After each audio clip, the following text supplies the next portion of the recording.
Hello అండి. Welcome to big TV. నేను మీ రవి బండారి. నాతో ఉన్నారు డాక్టర్ లిఖితా దాసరి గారు. అండ్ చాలా మట్టుకు మనకి హెల్త్ ఇష్యూస్ అనేవి చాలా వస్తున్నాయి.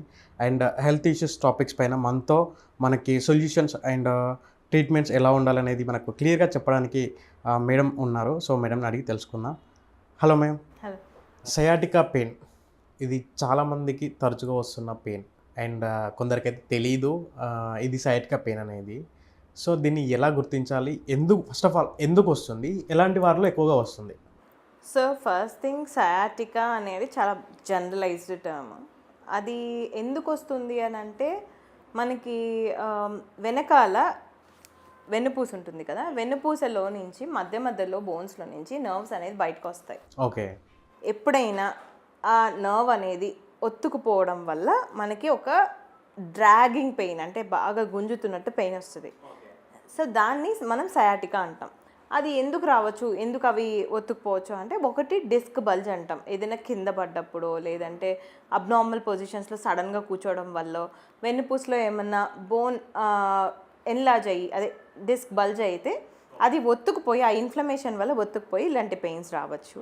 సడన్గా కింద కూర్చోవడము, ఇలాంటివి జరిగినప్పుడు. ఇది చాలా ఏంటంటే చాలా ఫ్రీక్వెంట్గా యూజ్డ్ టర్మ్ అయిపోయింది ఈ మధ్య. ఏ పెయిన్ వచ్చినా నాకు సయాటికా ఉంది, నాకు ఇప్పటి నుంచి కాదు ఎప్పటి నుంచో ఉంది అని చెప్తున్నారు. బట్ ఫస్ట్ థింగ్ ఏంటంటే, అన్ని పెయిన్స్ సయాటికా కాదు. ఓకే. చాలా చాలా డిఫరెంట్ పెయిన్స్ ఉంటాయి. మనకు అలా వచ్చిన పెయిన్స్లో కొన్నిసార్లు కిడ్నీ స్టోన్స్ కూడా అలాంటి పెయిన్స్ రావచ్చు. మనకి కిడ్నీస్లో స్టోన్ ఉండి దానివల్ల కూడా మనకి బ్యాక్ నుంచి కిందకి లాగుతున్నట్టు పెయిన్ రావచ్చు. సో దీనికి ట్రీట్మెంట్ అంటే first thing, as I tell every time, it's weight loss. So weight loss వల్ల exercises, basic physiotherapy exercises, weight loss ఇలాంటివి చేయడం వల్ల మీకు పెయిన్ అనేది సిమ్టమ్ అనేది తగ్గచ్చు. బట్ మరీ ఎక్కువ ఉంది అన్నప్పుడు మినిమం బేసిక్ సర్జరీస్ అలాంటివి ఏమైనా చేయాల్సి రావచ్చు. ఓకే. అంటే బేసిక్‌గా సయాటికా పెయిన్ అనేది అంటే లాంగ్ టర్మ్‌లో, అంటే ఎక్కువ టైం అంటే లాంగ్ టర్మ్‌లో ఉంటుందా? లేదా కొన్ని రోజుల వరకే ఉంటుందా? టెంపరరీగా ఉంటుందా? లాంగ్ టర్మ్ ఉంటుందా? అసలు ఎట్లా దీన్ని? బల్జింగ్ అంటే, ఇప్పుడు మనకి బల్జ్ అంటే ఇన్ఫ్లమేషన్ అండి. ఇన్ఫ్లమేషన్ అనేది అక్యూట్, క్రానిక్ ఉంటుంది. మనం అక్యూట్గా అంటే ఇమీడియట్గా మనం బేసిక్గా చేసుకోవాల్సిన ట్రీట్మెంట్, చేసుకోవాల్సిన రిలాక్సేషన్ ఎక్సర్సైజెస్ అలాంటివి చేసుకున్నామంటే లాంగ్ టర్మ్ ఎఫెక్ట్స్ని ప్రివెంట్ చేయొచ్చు. నెగ్లెక్ట్ చేస్తున్నాము, ఇంకా దానికి ఇంకా ఇంకా స్ట్రెయిన్ చేస్తున్నాము, అలాంటి కండిషన్స్లో అది ఇంకా లాంగ్ టర్మ్ క్రానిక్ అయిపోవచ్చు. క్రానిక్ కండిషన్స్ డెఫినెట్గా అది ఎప్పుడు సఫరింగ్ ఉంటూనే ఉంటుంది, దానివల్ల వచ్చే ఇన్కన్వీనియన్స్ ఉంటూనే ఉంటుంది. అంటే సయాటికా పెయిన్ అనేది చాలామంది కంప్లెయింట్ చేస్తూ ఉంటారు. లైక్ సాఫ్ట్‌వేర్ ఎంప్లాయీస్‌లో రావడం గానీ, లేకపోతే ఐటీ ఎంప్లాయీస్ ఇట్లాంటి సంబంధించి అంటే ఎక్కువగా కూర్చొని జాబ్ చేసే వారిలో ఇలాంటి పెయిన్ ఎక్కువగా వస్తుందని వింటున్నాం. అది నిజమంటారా? లేకపోతే అది అపోహ అని? అది అపోహే. వాళ్ళు ఫస్ట్ ప్రాపర్ పొజిషన్లో కూర్చోరు. ఓకే. సగం మంది వర్క్ ఫ్రమ్ హోమ్ అంటే వంగి, అటు వంగి, ఇటు వంగి, సోఫాలో కూర్చొని, బెడ్ మీద కూర్చొని ఇలాంటి పనులు చేస్తారు. సో అలాంటి కండిషన్స్లో వాళ్ళకి మజిల్స్ అన్నీ కూడా అబ్నార్మల్ యాంగిల్స్లో పెట్టడం వల్ల డెఫినెట్గా పెయిన్స్ వస్తాయి. That is not sciatica. Sciatica is a pathological condition. దాని రావడానికి ఏంటంటే ఒక 30 to 60 years ఏజ్ గ్రూప్లో మోస్ట్ కామన్ అది. ఎందుకంటే ఎక్కువ ఫిజికల్ వర్క్ ఎక్కువ ఉన్న వాళ్ళు, ఏదైనా పడ్డవాళ్ళు, చెప్పినట్టే అబ్నార్మల్ పొజిషన్స్లో కూర్చోవడము, ఇలాంటి వాటి వల్ల డిస్క్ అనేది వాళ్ళు ప్రాపర్ షేప్లో పెట్టకపోతే డెఫినెట్గా దానికి రిపీటెడ్గా డిఫరెంట్ షేప్స్లో పెట్టడం వల్ల ఇన్ఫ్లమేషన్స్ అనేవి రావచ్చు. ఓకే. అండ్ అంటే బేసిక్‌గా లాంగ్ ట్రావెల్స్ చేస్తారు కదా, 2 వీలర్స్ మీద, కార్లలో, ఇలాంటి వాళ్ళకి కూడా చాలా కామన్. ఓకే. అప్పుడప్పుడు లేచి వెళ్ళి వాటర్ తాగో, కాఫీ తాగో వచ్చే వాళ్ళు అలా చేసుకున్నా సరే ఇలాంటివి ప్రివెంట్ చేయొచ్చు. ఓకే. నేచురల్‌గా అయితే బేసిక్‌గా సయాటికా పెయిన్ హెవీగా ఉంటే ఎలా ట్రీట్మెంట్ తీసుకోవాలి? నార్మల్‌గా ఉంటే ఇంట్లో ట్రీట్మెంట్స్ మానేయండి. ఓకే. నిజంగా పెయిన్ ఉంది అంటే first go to a doctor. ఇప్పుడు ఇలానే పెయిన్ ఉంది, go to a neurologist or orthopaedician, at least physician.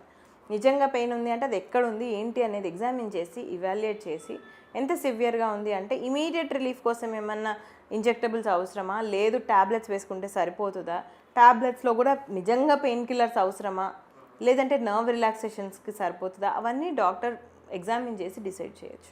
So ఏదైనా సరే బాడీలో ఎక్కడ పెయిన్ వచ్చినా దాన్ని సయాటిక్ అని చెప్పేసి డిసైడ్ అవ్వకుండా సో డాక్టర్ని కన్సల్ట్ అవ్వడం అనేది మంచిదంటారు. సో ఈ టాపిక్ పైన బేసిక్ ఏంటంటే సర్జరీ వరకు ఏమైనా అవసరం ఉంటుందా, లేకపోతే వితౌట్ సర్జరీ ట్రీట్మెంట్స్ ఉంటాయా, ఎలా ఉంటుందా? ఇనిషియల్ స్టేజెస్లోనే మనం జాగ్రత్త పడితే సర్జరీస్ అవసరం ఉండవండి. ఓకే. సో జాగ్రత్త పడి ఎక్సర్సైజెస్ చేసుకొని ప్రాపర్ రెస్ట్ తీసుకొని, మోస్ట్ నెగ్లిజెంట్ అంటే ఉమెనేనండి. ఓకే. మనం ఏంటంటే మొండిగా ఇంట్లో పనులు చేసేసుకుంటూ ఉంటారు, బకెట్లు ఎత్తేస్తూ ఉంటారు, లేదు ఇల్లు ఉడిచేస్తుంటారు, తుడిచేస్తుంటారు. సో అలాంటప్పుడు రెస్ట్ లేకుండా ఉంటే డెఫినెట్గా అది ఎక్కువ అవుతుంది కదా. ఎస్. సో ఉమెన్స్ ఆబ్వియస్లీ వాళ్ళు వర్క్ చేసుకుంటారు కాబట్టి ఏ పెయిన్ వచ్చినా చిన్న పెయిన్లే అని లైట్ తీసుకోవడం అనేది ఉంటుంది. సో అలాగా మీరు లైట్ తీసుకోకుండా మేబీ దీనికి కొంచెం సీరియస్ తీసుకొని, అంటే నేను ఏమి హాస్పిటల్ చుట్టూ తిరగమని చెప్పాను. When the pain is inconvenient then డెఫినెట్గా ఒక్కసారి విజిట్ చేయడం వల్ల నష్టం ఏం లేదు కదా.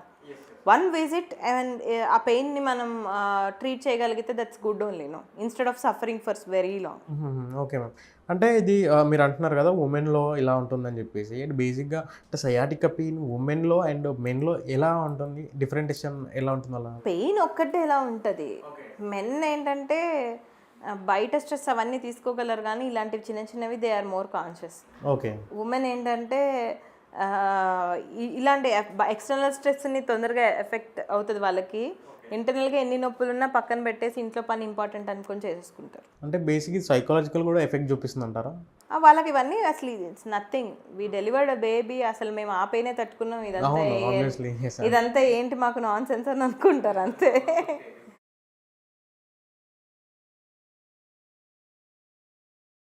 ప్రొలాంగ్డ్ సిట్టింగ్ టైం అవాయిడ్ చేయండి ఎక్కడైనా సరే. సాఫ్ట్వేర్ అయినా ఎవరైనా సరే, there is no wrong in going out for a walk for 5 to 10 minutes at least, మధ్యలో బ్రేక్స్ తీసుకొని. ఇంకోటి ఏంటంటే అగ్రెసివ్ ఎక్సర్సైజెస్ జిమ్లో కూడా కొంచెం కాన్షియస్గా చేయండి. ఓకే. అప్పుడప్పుడు జిమ్ ఇంజరీస్ వల్ల కూడా సయాటికా ట్రిగ్గర్ అవ్వచ్చు. సో కాన్షియస్గా చేయండి. ఎక్కువ వెయిట్ లిఫ్టింగ్లు ఇలాంటివి అంటే eventually as you are trained చేసుకుంటే ఒక రకంగాని, ఫస్ట్ డే వెళ్ళి నేను జిమ్ మెంబర్షిప్ తీసుకున్నానని చెప్పేసి వెళ్ళేసి వెయిట్లు ఎత్తకూడదు, అలాంటివి చేయొద్దు. And basic physiotherapy, basic routine exercises చేసుకుంటే ఫస్ట్ మజిల్స్ అన్నీ స్ట్రాంగ్ అవుతాయి. Routine exercises are important. Okay. So బేసిక్గా సయాటికా రాకుండా ఉండడానికి, సయాటికా పెయిన్ అనేది రాకుండా ఉండడానికి మీరు ఫిజికల్ వర్కౌట్ అనేది ఖచ్చితంగా ఇంపార్టెంట్ అంటున్నారు, అంతేనా? యస్, థ్యాంక్ యూ మ్యామ్, దీని గురించి చాలా క్లియర్గా చెప్పారు. సో చూసారు కదండి, డాక్టర్ లిఖితా దాసరి గారు మనకు హెల్త్ టాపిక్స్ పైన చాలా క్లియర్గా సొల్యూషన్ ట్రీట్మెంట్ అనేది ఎలా ఉంటుంది ఎలా అనేది. సో మీకు కూడా ఏమైనా డౌట్స్ ఉంటే కింద మేడం నెంబర్ స్క్రోల్ అవుతుంది, ఆ నెంబర్కి కాల్ చేసి కన్సల్ట్ అవ్వండి. Thank you so much. Hello అండి, నేను doctor Likhita Dasari, consultant general physician and diabetologist, doctor Likhita's general health clinic, Kondapur. For more videos like this, subscribe Big TV channel.